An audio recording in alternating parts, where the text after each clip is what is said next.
नमस्कार माझ्या विद्यार्थी मित्रांनो, मी इंजिनियर सचिन पुन्हा एकदा तुमचे स्वागत करतो आपल्या इलेक्ट्रिकल नॉलेज या चॅनलवरती. तर बघा माझ्या विद्यार्थी मित्रांनो, एक महत्त्वाची गुड न्यूज तुमच्यासाठी घेऊन आलेलो आणि ती म्हणजेच कोणती SSC MTS रिक्रुटमेंट 2024. तर स्टाफ सिलेक्शन कमिशन दरवर्षी वॅकन्सी येत असते विद्यार्थी मित्रांनो.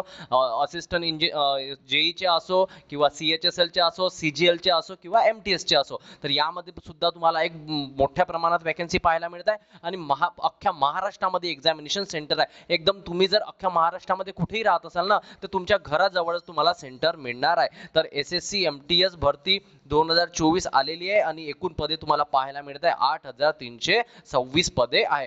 10th पास फ्रेशर भरती आहे विद्यार्थी मित्रांनो. ज्यांचा ITI झालेला आहे आणि ज्यांना 10वी पास विद्यार्थी जे आहेत किंवा ITI झालेलं असेल ते सुद्धा विद्यार्थी, पास तर असतात 10वी, ते सुद्धा विद्यार्थी यामध्ये अप्लाय करू शकणार आहे. आणि महत्त्वाचं बापरे, एवढ्या ट्रेडला संधी लिहिल्या आहेत, एवढ्या ट्रेडला काही संधी वगैरे नाही आहे. प्रत्येक ट्रेडचा विद्यार्थी इथे इलिजिबल आहे. जेवढे ITI विद्यार्थी आहे, चुपचाप फॉर्म भरायचा आणि चुपचाप परीक्षेला बसायचं. का बरं मी असं का बरं म्हणतो? कारण सरकारी नोकरी असते आणि SSC MTS मध्ये मित्रांनो 19,000 रुपये बेसिक असते. जवळपास 30,000 रुपये महिन्याची सॅलरी तुम्हाला इथे सुद्धा मिळत असते. तर स्टाफ सिलेक्शन कमिशन अंतर्गत काय काय प्रोसेस असणार आहे, संपूर्ण माहिती मी तुम्हाला एकाच व्हिडिओमध्ये देण्याचा प्रयत्न करणार आहोत. त्याआधी तुम्ही जर या चॅनलवरती जर नवीन असाल ना, तर आत्ताच जाऊन आपल्या चॅनलला सबस्क्राईब करून द्या. सबस्क्राईब केल्याच्या नंतर जी बेल आयकॉन असते ना, ती सुद्धा ऑन करून द्यायची. याच्यामुळे काय होते, येणारे सर्व class link, notification, state government job, central government job असल्या प्रकारची कुठलीही माहिती ना आपण आपल्या चॅनलच्या द्वारे देण्याचा प्रयत्न करीत असतो.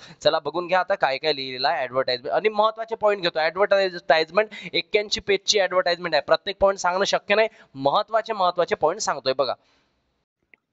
तर बघा इथे लिहिलेला आहे स्टाफ सिलेक्शन कमिशन. हा तुम्हाला लोगो दिसत आहे. इथं सर्व डिटेल तुम्हाला इथे दिसणार आहे. नोटीस बघा इथे काय लिहिलेलं आहे, मल्टीटास्किंग स्टाफ म्हणजे नॉन टेक्निकल म्हणजे जे 10वीच्या बेसिकवर असतात.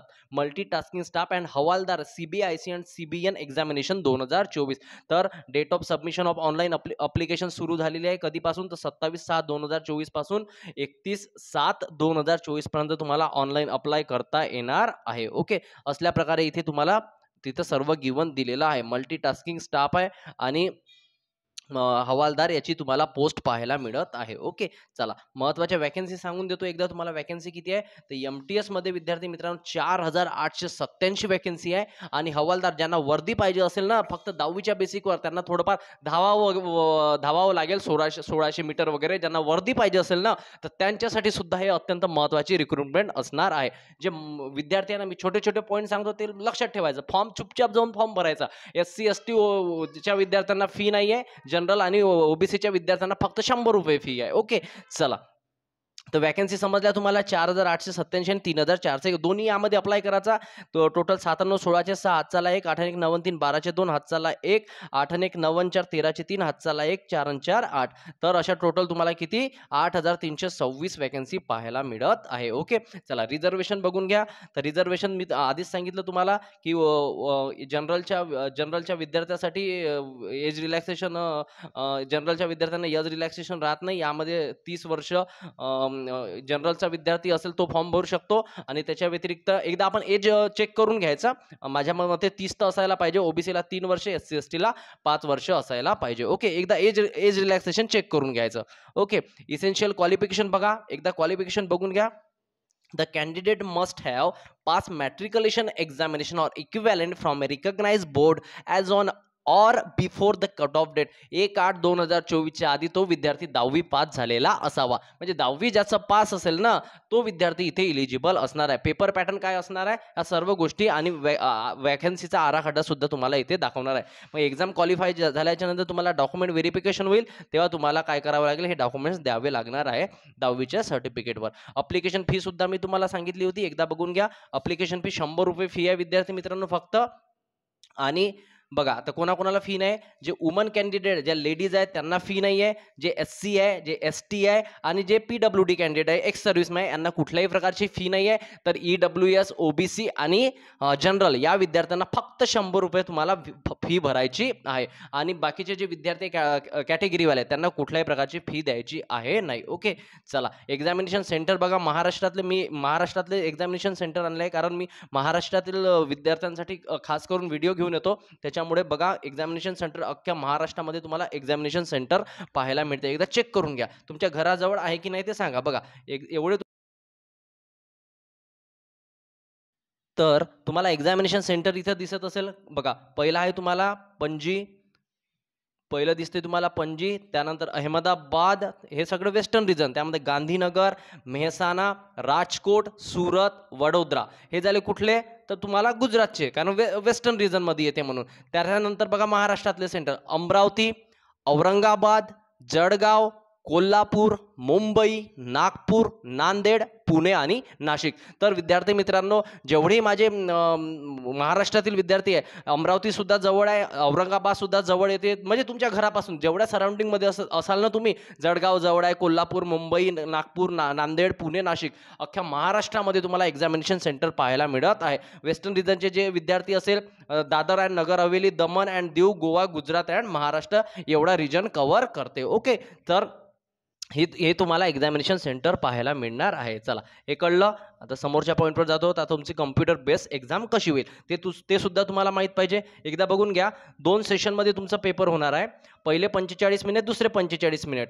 45 मिनिट पहिल्या सेशनमध्ये राहील तुम्हाला, त्याच्यामध्ये न्यूमरिकल अँड मॅथमॅटिकल ॲबिलिटी म्हणजे रिझनिंग आणि गणित, आणि दुसऱ्या याच्यात आहे reasoning ability and problem solving. म्हणजे असं समजा की तुम्हाला 20 प्रश्न 60 मार्कासाठी, 20 प्रश्न 60 मार्कासाठी असे तुम्हाला पहिल्या आणि दुसऱ्या सेशनमध्ये रिझनिंग आणि काय येणार आहे, गणित येणार आहे. सेशन दुसऱ्यामध्ये तुम्हाला जनरल अवेअरनेस राहील. पेपर हा कंटिन्युअसली म्हणजे 90 मिनिटांमध्ये होईल, पण फर्स्ट सेशन आणि सेकंड सेशन असे 2 भाग पेपरचे केले राहील.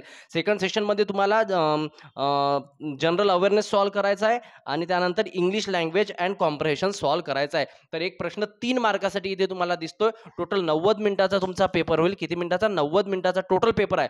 एकदाचा पेपर स्टार्ट झाला तर तुम्हाला फक्त हे 2 आहे ना, तुम्ही फक्त 45 मिनिटातच सॉल्व्ह करू शकता. याच्या व्यतिरिक्त तुम्ही इथला टाइम याला नाही देऊ शकत, आणि इथला टाइम याला देऊ शकत नाही. याच्यासाठी 45 मिनिट आहे, आणि याच्यासाठी 45 मिनिट आहे.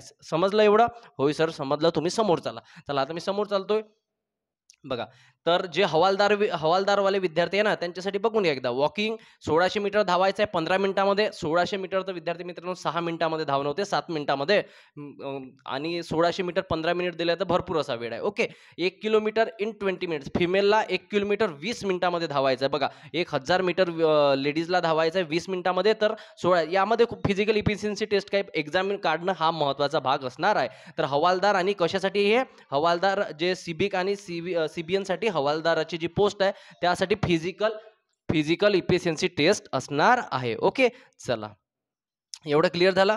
त्यानंतर हाईट वगैरे बघून घ्या. खूप हे नॉर्मल हाईट आहे, 157.5 centimetre. 5 centimetre ST category, Gorkha and हे यांना काय सूट सुद्धा यामध्ये आहे. ओके, एवढ्या सर्वांची हाईट असते सर्वजण यामध्ये. एकदा हवालदाराच्या वॅकन्सी बघून घ्या. एकदा चला, मी मुंबईकडे फोकस करतो तुमचं. तर मुंबईमध्ये तुम्ही सिलेक्ट करायचं, जिथे जिथे तुमच्या कॅटेगरीच्या तुम्हाला वॅकन्सी दिसतात ते सिलेक्ट करायचं. पण तुम्ही एकदा मुंबईवर तुम्हाला दाखवतोय, म्हणजे मुंबई म्हणजे महाराष्ट्रातील आहे म्हणून, म्हणजे जेणेकरून काय होईल, तुम्हाला महाराष्ट्रात जॉब मिळेल. चला, ये मुंबई बघा. इथे बघा, तुम्हाला दिसते 108, 46, 30, 84, 36 आणि अशा टोटल 304 वॅकन्सी तुम्हाला दिसत आहे. त्यानंतर बघा मुंबई, इथं तुम्हाला वरती सुद्धा मुंबई दिसेल, पण त्यामध्ये काही जास्त वॅकन्सी आहे नाही. दिसल्या? तर ह्या वॅकन्सी आहे मुंबईच्या. अशा टोटल तुम्हाला ह्या कशाच्या वॅकन्सी डिस्ट्रीब्यूट केल्या आहेत, तर हवालदाराच्या 3439 वॅकन्सी डिवायडेशन केलेल्या आहे. ओके, तर ही SSC MTech ची रिक्रुटमेंट होती. एक्झाम चुपचाप फॉर्म भरा आणि एक्झाम द्या. एक्झाम दिल्यानं सिलेक्शन होणार असं नाही, परंतु विद्यार्थी मित्रांनो, तुमचं नॉन टेक्निकल पोर्शन एवढा राईट होऊन जाईल ना, येणाऱ्या अपकमिंग एक्झाम तुम्ही नक्कीच काढू शकाल. ओके, चला, तर भेटूया आपण पुढच्या व्हिडिओमध्ये नवीन एक अपडेट घेऊन, नवीन एक माहिती घेऊन तुमच्यासमोर लवकर येईल. त्याआधी अभ्यास करत राहा, सातत्यानं करत राहा. आता नाही तर कधीच नाही, कारण तुम्हाला सरकारी नोकरी घ्यायची आहे. सरकारी नोकरी स्टेटची असो वा सेंट्रलची असो, नोकरी असते, आणि याच्याशिवाय दुसरं काहीच नाही. ओके, चला, भेटूया पुढच्या व्हिडिओमध्ये. तोपर्यंत बाय.